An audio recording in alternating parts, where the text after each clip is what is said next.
Now record.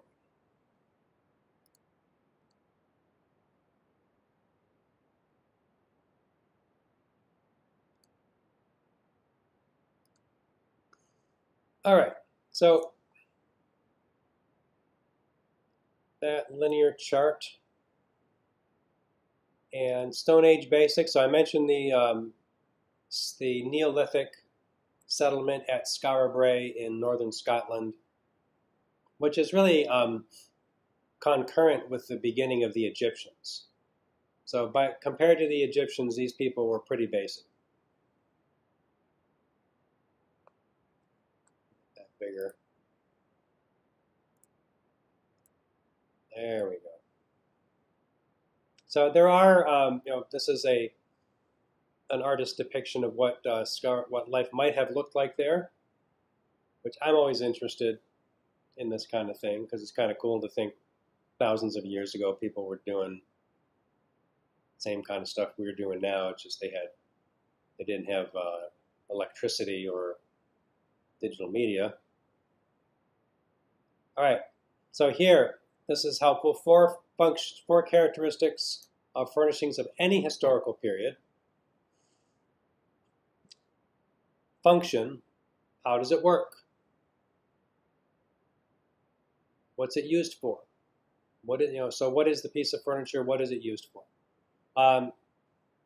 Very important. I showed this briefly at I didn't show much of it, that presentation that had the voyeuse, which is the chair that's meant to be sat on backwards, and it's designed so that it can be sat on backwards.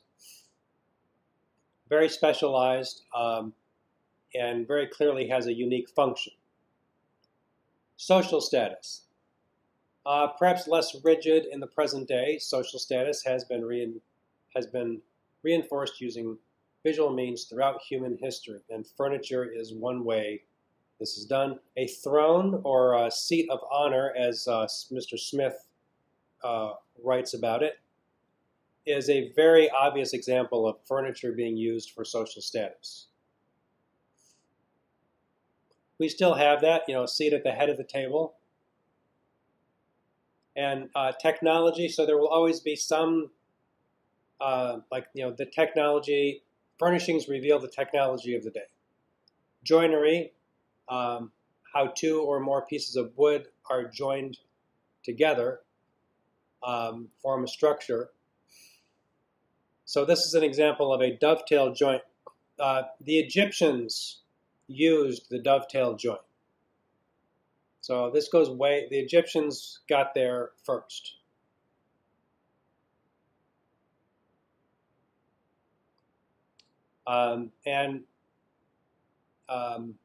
Yes, I believe it is something that Mr. Smith writes about, that it took until the 18th century for the Europeans to achieve the technological sophistication demonstrated by the ancient Egyptians. Pretty good. So one of the reasons we pay attention to them. Materials, what is it made of? Wood, steel, stone. The Romans made stone furniture, big, heavy stone tables. Those are Romans. They like lifting, I guess. The Romans were they were good engineers. A lot of what they did, they copied from the Greeks in terms of aesthetics. Pine is lightweight and inexpensive and less durable than a wood such as oak, which is hard and very durable. Type of wood is linked to the value of an object. There are precious woods, and English furniture made with mahogany is tied to its vast empire in the Americas and exploitation of African slaves. This is the essay I tried to show you last week, this Beyond the Luster of Mahogany. So you also can't, I can't separate, there's context. And, I've found this, looking up information there, you don't have to look very far if you do look to find examples of, I don't know if I call them social issues, but, I was just looking up the role of slaves in furniture making in the English colonies in the Americas. And very quickly I found a dissertation from Virginia Commonwealth University from just a few years ago that is about just that. And so something to think about when we look at these things. It's nice to appreciate the beauty and the skill, but sometimes I think it's nice to know who made them, and really how that's something that you can't separate from the rest of our history.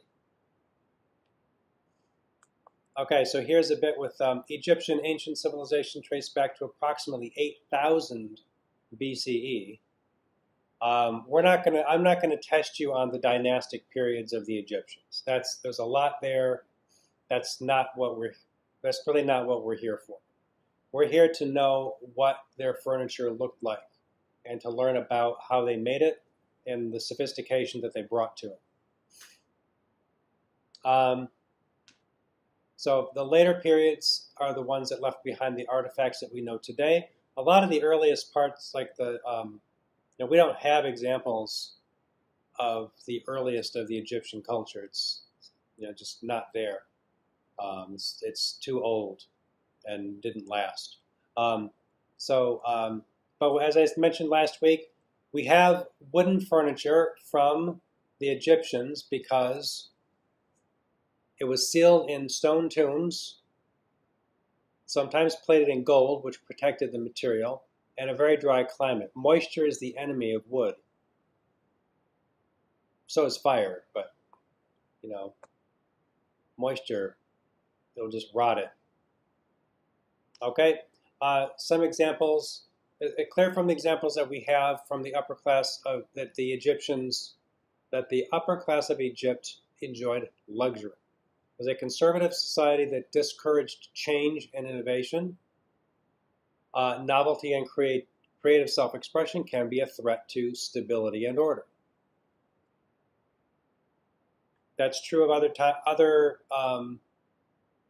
cultures in other eras. And if you're in charge, you don't want people getting their own ideas about how to do things. You might not. So furniture types: chairs, stools, couches, tables, beds, boxes and storage chests, and the unique Egyptian headrest. So these are all they're functional items, but they also show design and they show decorative elements. So decorative to me is not a negative term. Some people try to avoid it because it sounds too lightweight, but there's nothing wrong with decorative, like a decorative embellishment of a surface. Not inherently. It could be done badly, but that sometimes gets a little subjective. Okay, so furniture construction, joinery, how things, how material is connected. Abutment joint, which is just like a 90-degree angle. It is probably the least stable joint because if it moves, it can break. Miter, where it's cut at a 45-degree angle, so there's a seam, like a picture frame, and they might have like a dowel inside it to hold the two pieces together. Shoulder miter, dovetail, halving joint. Yeah, I think I don't have examples of visual examples of them. Shoulder miter and halving joint, I think they should have pictures. Dovetail, I think, is important because it's a complex joint, and this is very early. This is very early for that, or at least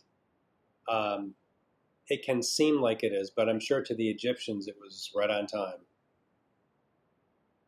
So it's interesting to when you study history. It's very easy to think of historical periods with a modern mindset, and you really can't compare them to our, like to the present day, because they, the Egyptians, ancient China, the, Europeans of the Middle Ages, that was as recent as they were. So, the technology they were using was the latest technology, and if you don't have it, we're not using the technology that is going to exist in 100 or 200 years, so we don't miss it.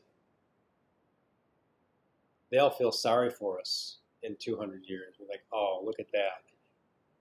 Cell phones. How cute. Okay. Wood types of the Egyptians: cedar, cypress, and ebony.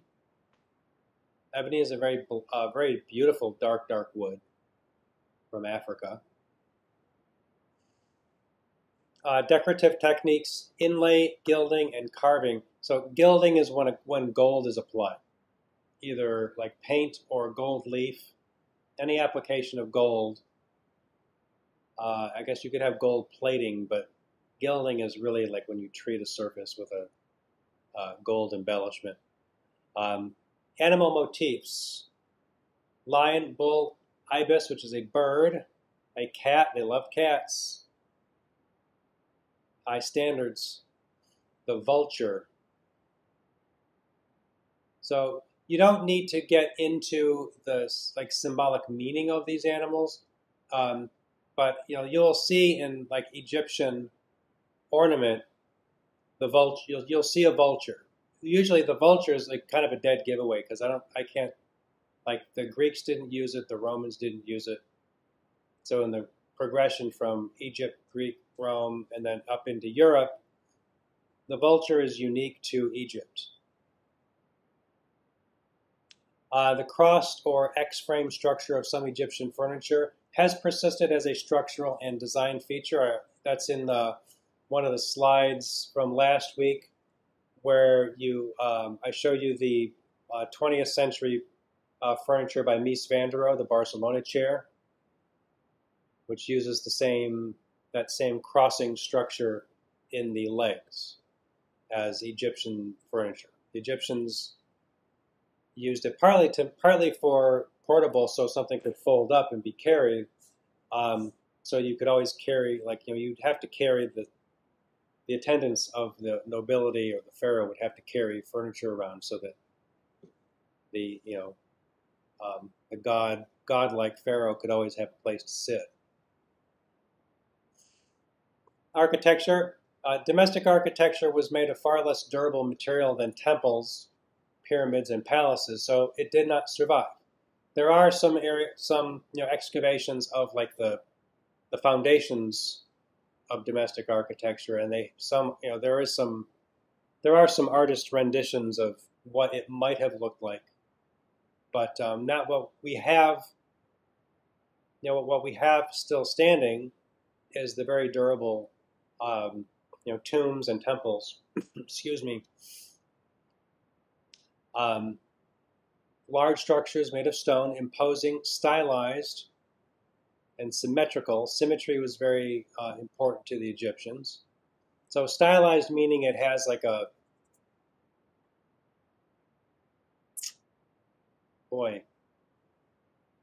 stylized is tough to find that. Well, I'm going to move on from there. I don't want to get hung up.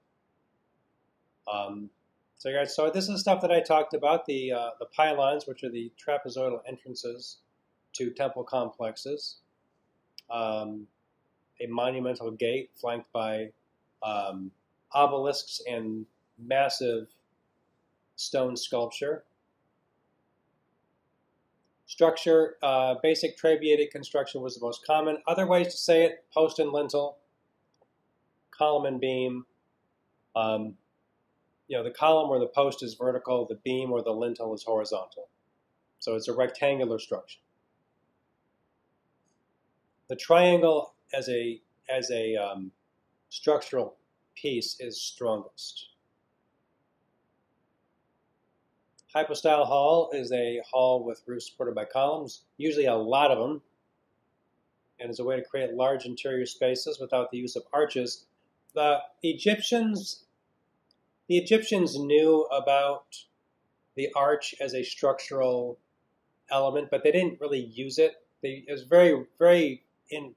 There are very few examples of arches or like vaults being used in Egyptian architecture, and they're very small. Romans, there will be a question, no doubt, on the quiz. Which culture, which ancient civilization mastered the use of the arch, the vault, and the dome? And the answer to that question is Rome. Now you know. But when you write it down for the exam, you're going to remember it. Clerestory or clerestory, raised section of roof in architecture. Little environmental design, bring light into the middle. Column design of the Egyptians, a plain cylinder, polygonal, flat sides, like hexagonal, octagonal, or reeded, which is that's a really like a, I think to me, that's a very recognizable Egyptian type of column. It looks like it's a bundle of reeds, so it's kind of like, it's got like long vertical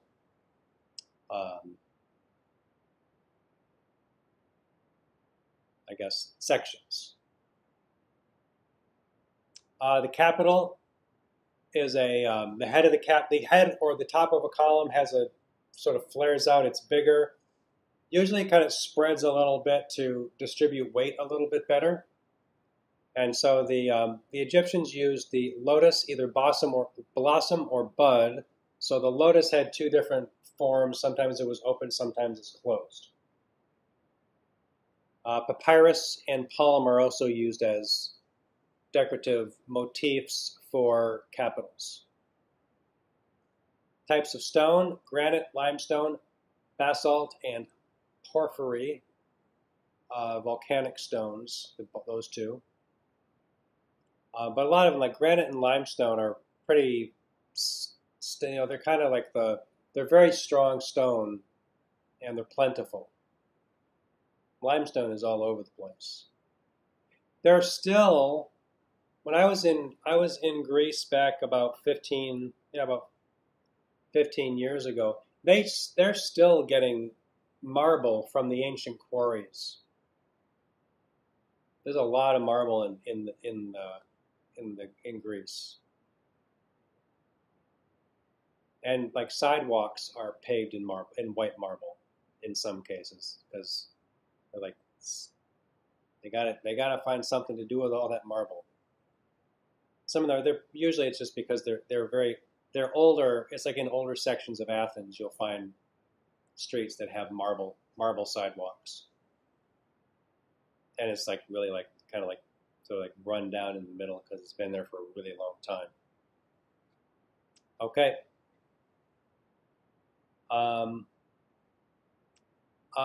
Facades of architecture were usually painted and featured limited fenestration, and fenestration is window openings. Likely due to the weight of the architecture. So big window openings would make it less strong, would make it weaker, and so you got to keep them small. And it's the kind of thing where you learn the hard way by making them, if you make windows too big, it'll fall down. Okay.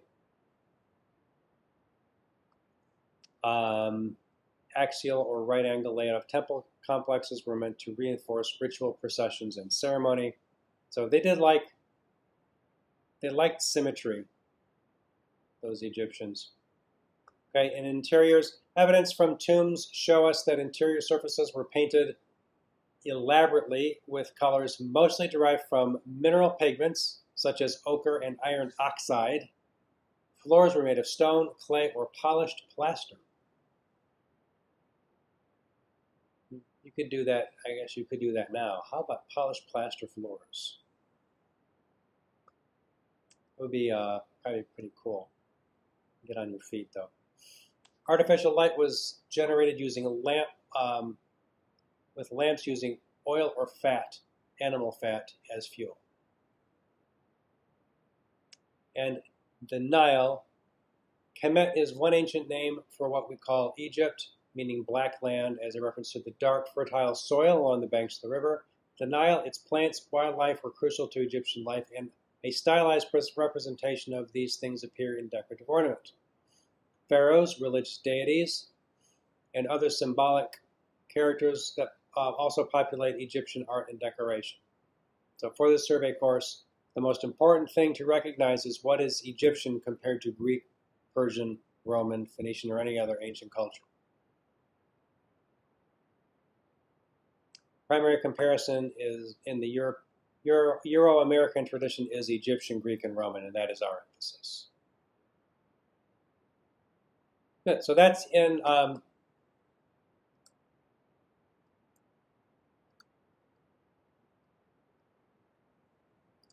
the presentation section. Egypt, Greece, and Rome. Egypt. There are those lecture notes right there.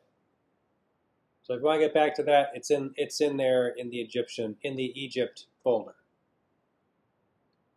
So I wish I had this for every I wish I had this for every section, but I'm going to have to get busy making them because it's nice to have them, but they do take time.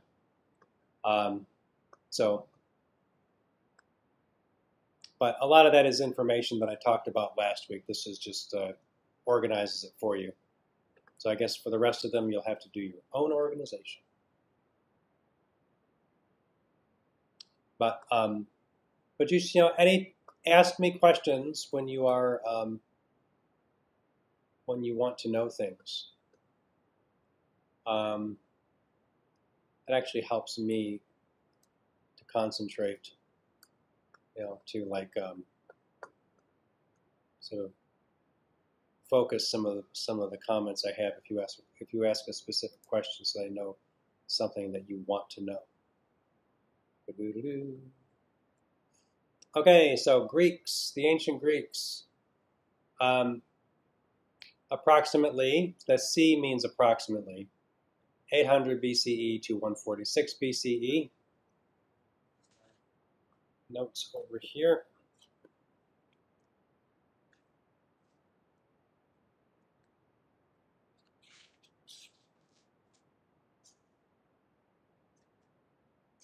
I'm so sorry. Where are these notes again? I'm not seeing them. If you go into the presentations folder, or the presentation section on the left side of the Blackboard menu. Yeah. And then there is the Egypt, Greece, and Rome folder. Got it. Okay. And it's under Egypt. And there's an Egypt folder in there. Okay. Got it? Yep, got it. Good. Very good. All right. Thank you. You are welcome. Yeah, there was a time when I first started teaching it, I just had like all of the presentations just, and I thought, why don't I just make folders for them? Okay, so the Greeks, it is in southeastern Europe, right next to Turkey, but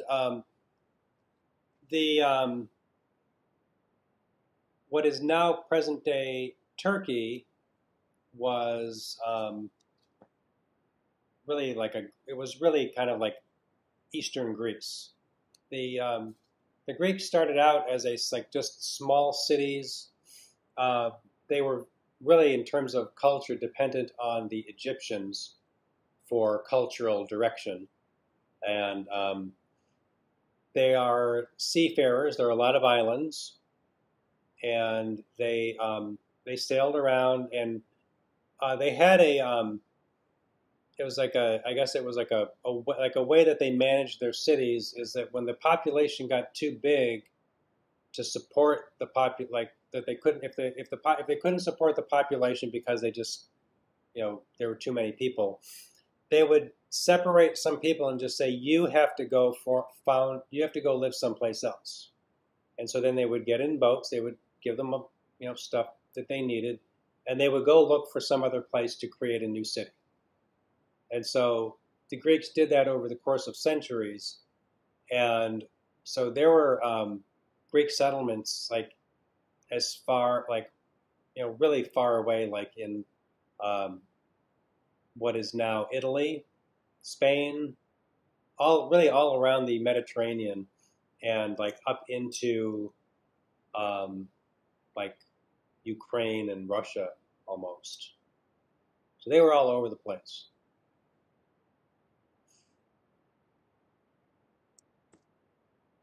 So here's the extent of Greek settlements are in that pale violet. So they were all over. There are like some of the best. I mean, they're not I guess maybe not some of the best, but there are some great ancient ruins of the Greeks in Turkey and in Italy, like southern Italy.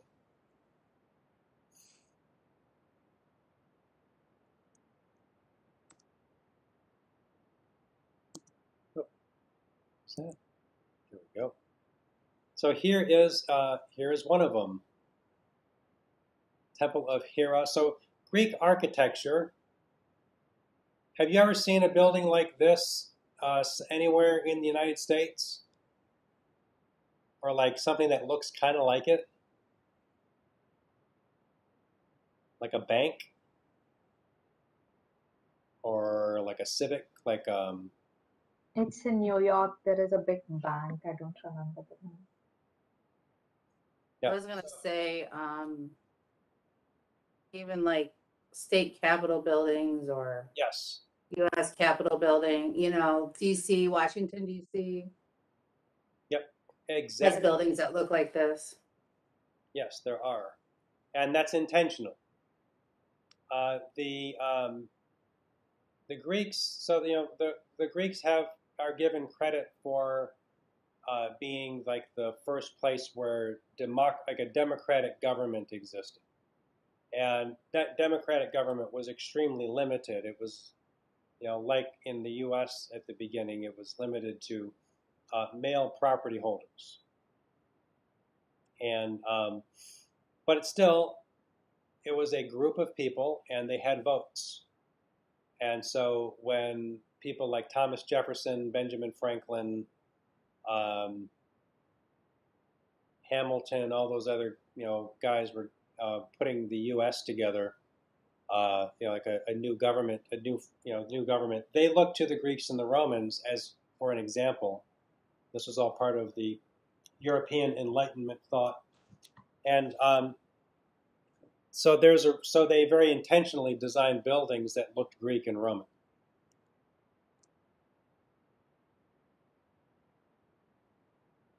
There is a so we're talking about especially mostly like in particular the Greeks and the Romans are considered to be classical.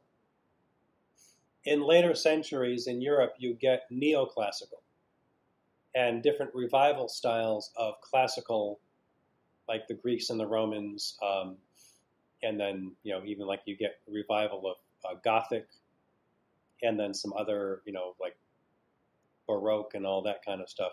But so you see this neoclassicism will just keep getting sort of like revived in later centuries, and the last one was called Beaux-Arts style, which is really associated with the French École des Beaux-Arts, which was really a very traditional, even very conservative art and really I guess art and architecture that emphasized a reverence of this. And so architects that worked in the Beaux-Arts style, late 19th, early 20th century, they designed a lot of institutional buildings like public libraries, state capitals, federal buildings, and also a lot of college and university buildings, because public colleges got going in the 19th century in the U.S. And so you'll see they're either Greek and Roman, or like University of Chicago has a lot of Gothic, or like Gothic revival. So there's a desire to link things to a successful past, and that's why they do it. So this Temple of Hera, the wife of Zeus, she's the like queen of the gods, I guess you could say, in Paestum in Italy, from about 460 BCE. This is a few decades before they built the Parthenon, which is kind of the best of these temples. The style is so the Doric order. The Greeks had 3 orders. Pardon me.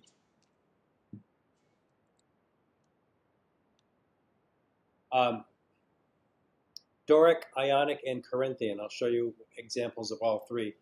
The Doric is the earliest and the simplest. So you see that just has that small column that flares out at the top, and that's it. It's kind of like it's a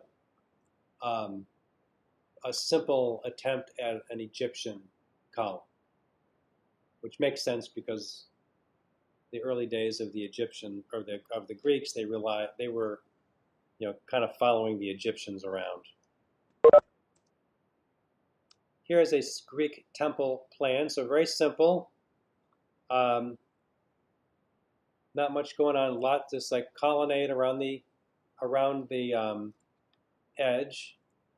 You won't need to know all of these, like every part of a Greek temple. I don't think that's necessary. I just want you to see this. And this is an artist's, I guess, conception of, an illustration of what one of those temples might have looked like when it was made. The Greeks painted their architecture, and so all that sculpture in there would have been painted. You can still see little like remnants of paint on some of the columns in some of the ruins that are in Greece. So the pediment is that big triangular section below the roof and above what is called the entablature, which is that big section of above between the columns that is above the columns. So this is and this is like it's like this painting was done in, I think, the 18th century, early 19th century maybe. So it might be accurate. It's hard to say. But based on the pigments available, it's a pretty good guess. So here's a picture of the Parthenon, which you can see is very large. Not as big as this. Still not the Egyptians still built larger structures, but this is a temple it's in Athens. It is dedicated to the goddess Athena, who was the patron of the city of Athens.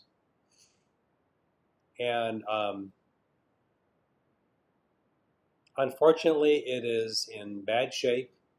That is, partly thanks to the Turks, because when the Turks occupied Greece, this goes back to in the 18th, 19th centuries. They used it. One of the things they used it for was to store ammunition, and there was an explosion, and it blew the roof off of it. The roof was still there a couple hundred years ago, but the Turks didn't really care that much about preserving the Greek culture. That's what happens when you're at war with someone.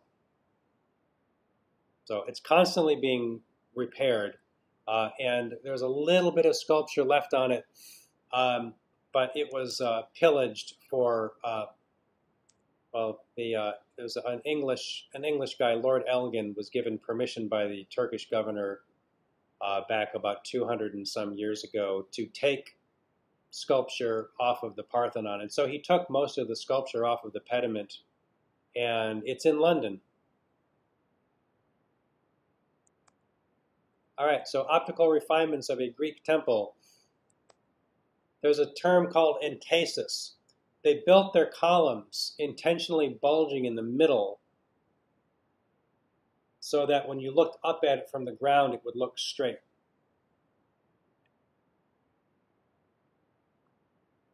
So these columns are slightly bent, they're slightly bulged in the middle. Not much, but they get a little bit, they get a little smaller and they curve slightly because they noticed when they built them just straight and you looked up at it, it looked kind of like they were bent in the center, like in the center, like they had a little bit of a waist. So the reason to know something, a term like entasis is it is something that demonstrates the skill of the Greeks, correcting for an optical illusion. This is a rendition of a sculpture of Athena that was in the Parthenon. The sculpture is lost.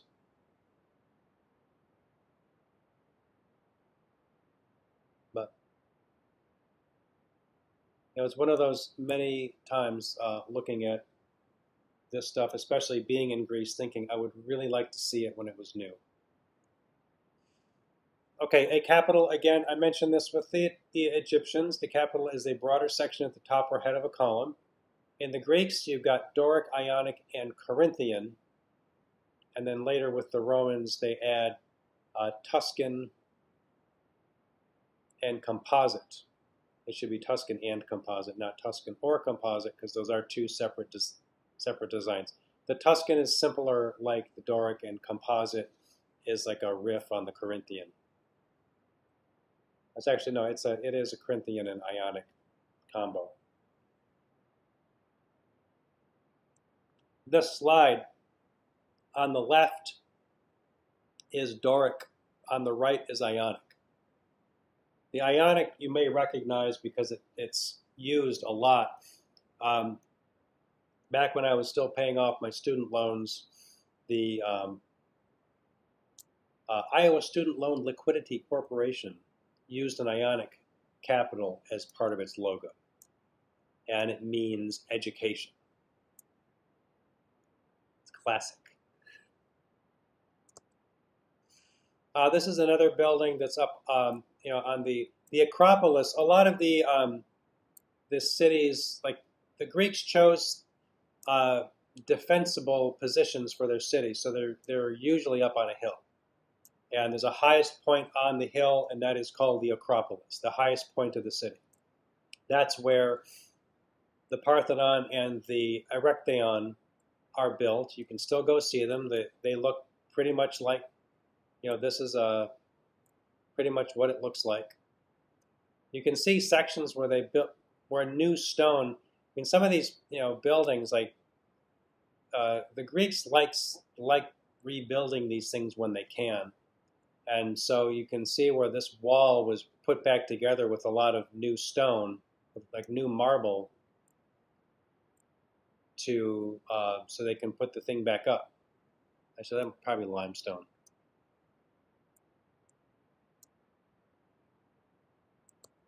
There's I took this photo. Yay, some of my photos. Show you this. And there are about a dozen. Yeah, there are hundreds of photos of my trip.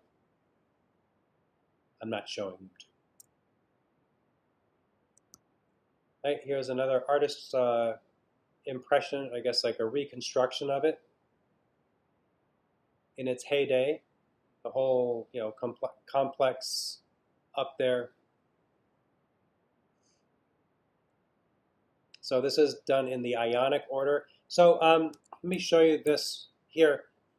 So the different orders, and you're not going to need to know everything about them, but they designed these architectural orders that the Ionic had specific features, and the Doric had specific features, and they were different. Like it's like they did different details. The way you really most obvious way to recognize them is in the design of the capital. So you can see like the Doric does not have a base on the column. The column just sits right on the stylobate, which is the primary like the platform that the temple sits on. The Ionic does have a base. The Romans take the Greek columns and set them up on little pedestals. I guess it was like they wanted to make it they wanted to do something rather than just copy the excellent design of the Greeks. Okay, so here's a close-up of a capital of the Erechtheion. And this is this little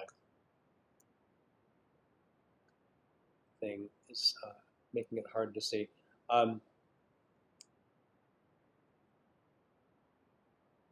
Again, capital. So now with this, you can see different decorative motifs. Egg and dart up at the top, above the scroll, is an ornamental motif called egg and dart. And it has an egg and a dart in here. It's a little hard. Some of these things are a bit worn. They can be a little hard to see. This little palmette motif here.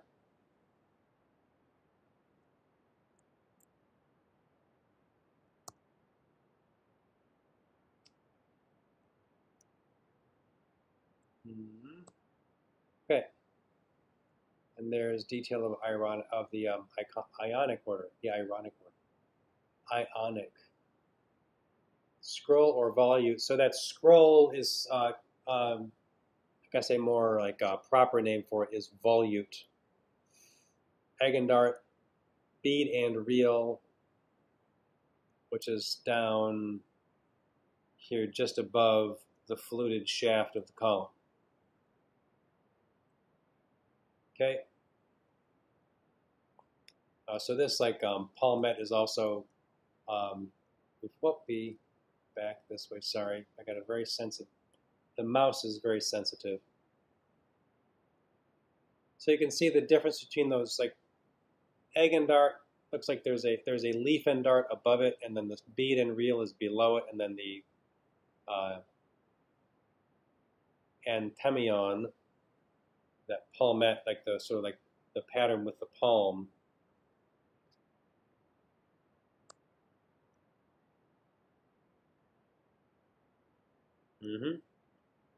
So some of them have different some of them have multiple names, or they're just they're very similar. So the palm was a motif used by the Greeks. All right, the caryatid, these are very unique figurative columns. They're structural. These are facsimiles. The originals were taken out and put into the museum, and these are facsimiles that were created to replace them.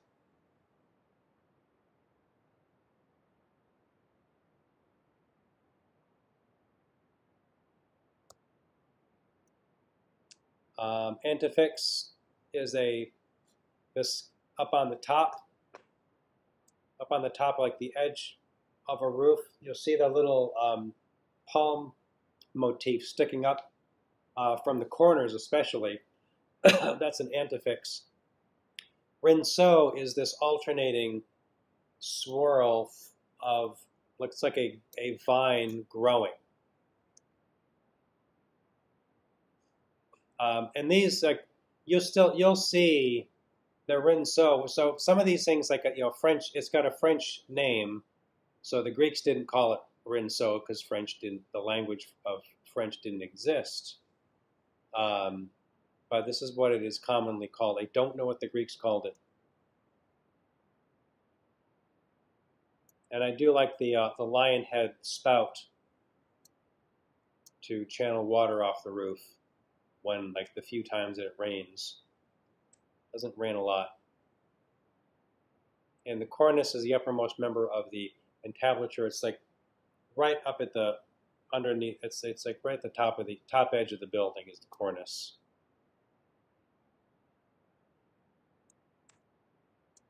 Right, fret. So the Greeks used this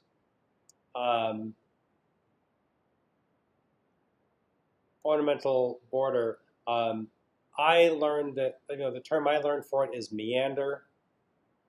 You have a simple fret and an intersecting fret, and you see that that motif of the swastika is a very old motif used by a lot of ancient cultures, ruined by the Germans in the 20s and 30s in World War II, so that nobody can use it anymore.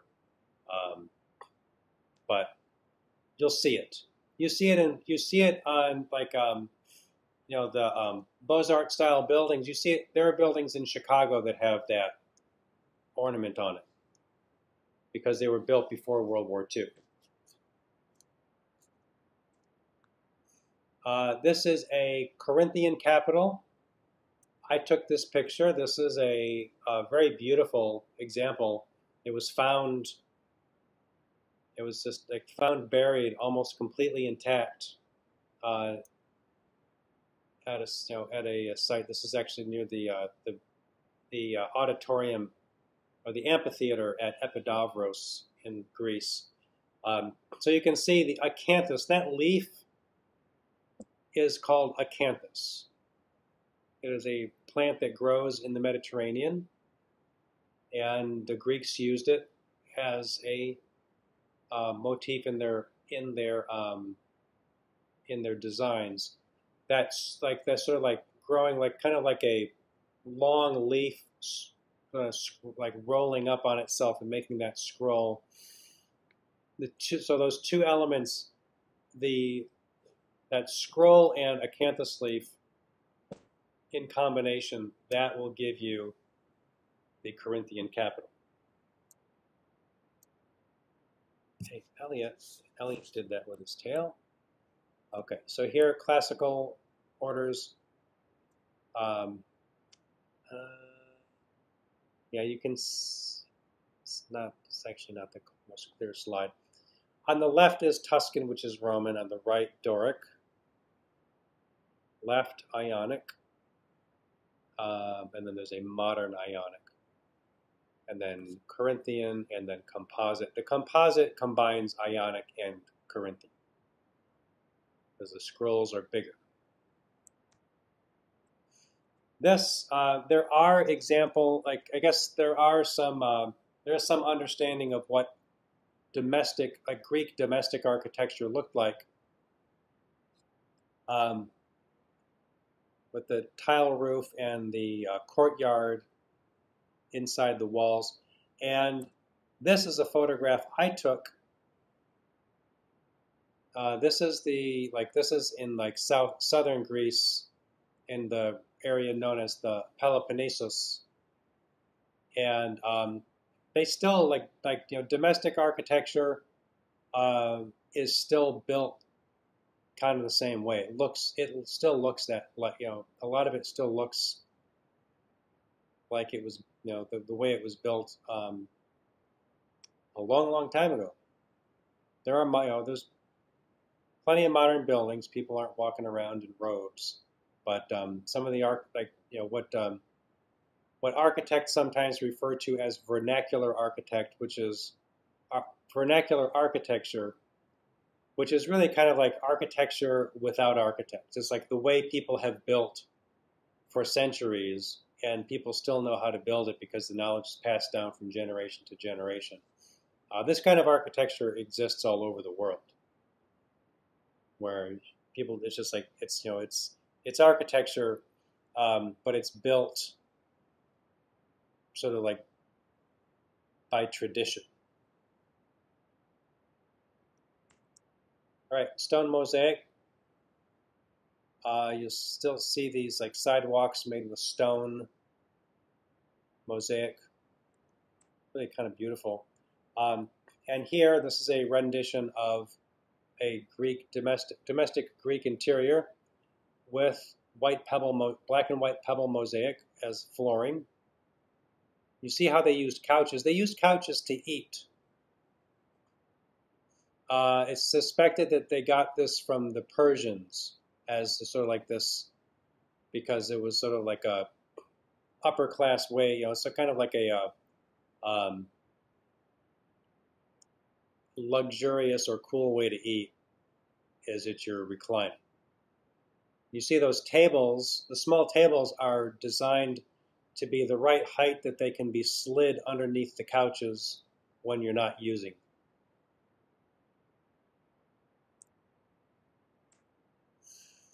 This is a gravestone or grave stele from 420, 400 BC. You see the chair.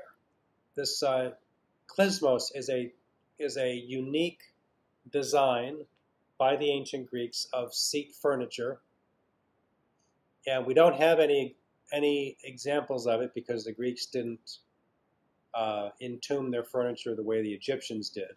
But you have examples of it in artwork, so sculpture, and also painted on vase painting. I'm sorry for that goofed up text. But these are some examples of furniture on pottery. Pottery was something the Greeks were very good at. Corinthian pottery, especially, so the city of Corinth was an ancient city.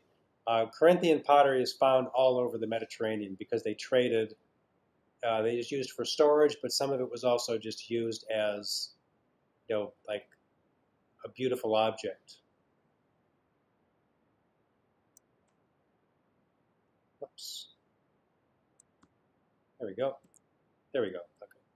So there are modern furniture companies that have, to the best of their ability, they make reproductions of ancient Greek furniture. So here are the klizmos with the curved, it's like tapered, they're called saber legs. And the design is a Greek invention. The klizmos is important because it appears to owe nothing to the Egyptians. A lot of the stuff the Greeks did, you can see evidence like that they got it from the Egyptians. The klizmos just looks like it's purely a Greek invention. Here's a couch that would probably be pronounced. The Greeks would pronounce it klina, but you know the term recline comes from this.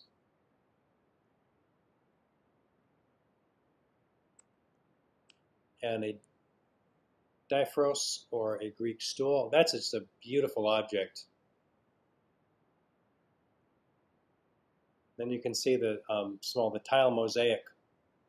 They were good with tile mosaic too. Sculpture, this is colossal kouros, or a young male figure. Some of these early Greek sculpture, they owe a lot to the Egyptians. You can see this thing like, you know, rigid, upright Egyptian sculpture, and this pretty much the same, like arms at the side, but very large, all like carved out of one stone.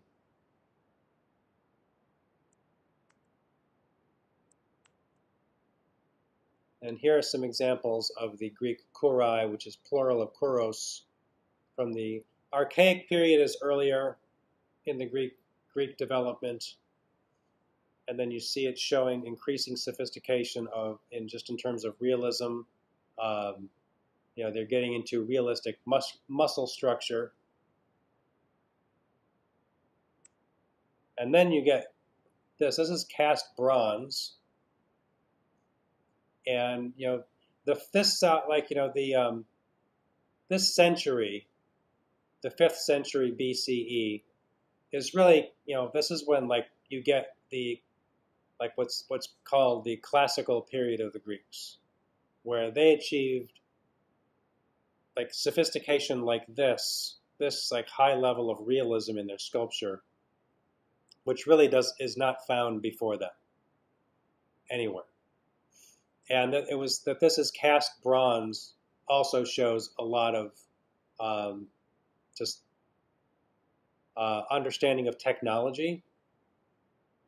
Casting bronze, I mean, if you were to go like learn bronze casting now, you could do it. You'd have, you could go to a school where there's a foundry, and you have all kinds of advantages, and you would be fortunate to make it as good as the Greeks did.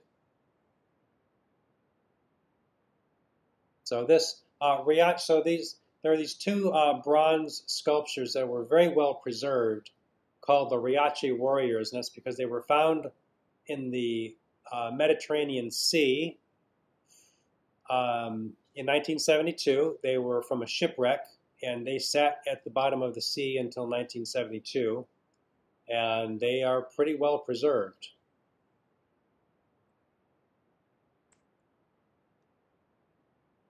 This is some Greek pottery. Amphora is a type of vessel.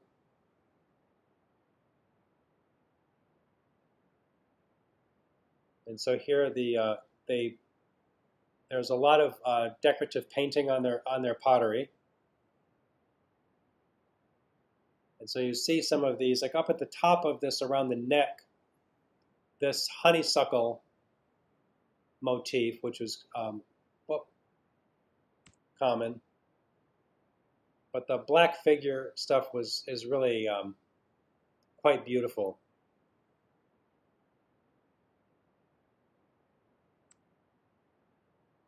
And another Helix crater.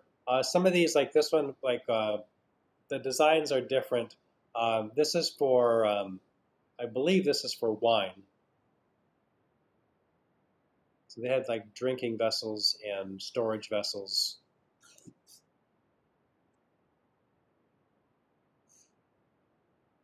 And this is so the figurative scene is from mythology. And you see the honeysuckle used as a very common decorative element on this. Greek culture, we're looking at their, like design, their architecture. They were innovative in a lot of creative fields like theater, poetry, literature. Have any of you ever read Oedipus Rex?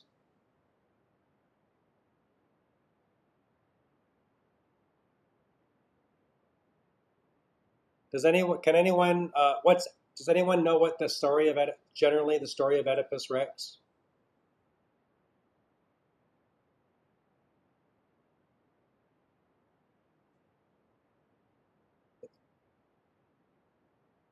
Sigmund Freud developed a psychological diagnosis based on it.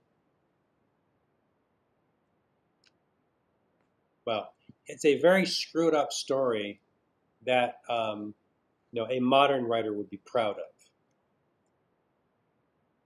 So it gets into very like dark and disturbing themes. And I won't spoil it. You should read it. It was written. It's an ancient Greek play, but I recommend you find Oedipus Rex and read it. It doesn't take that long. Okay, I think that's it. That is it. Ooh. The Greeks.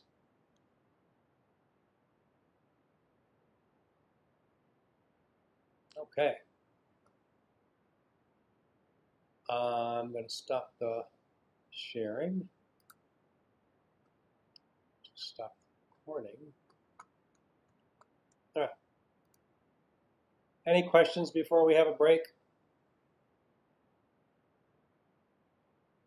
No, it's really cool, isn't it? All of that stuff's very neat. It's like being in a real live history museum. Good. Yeah, it's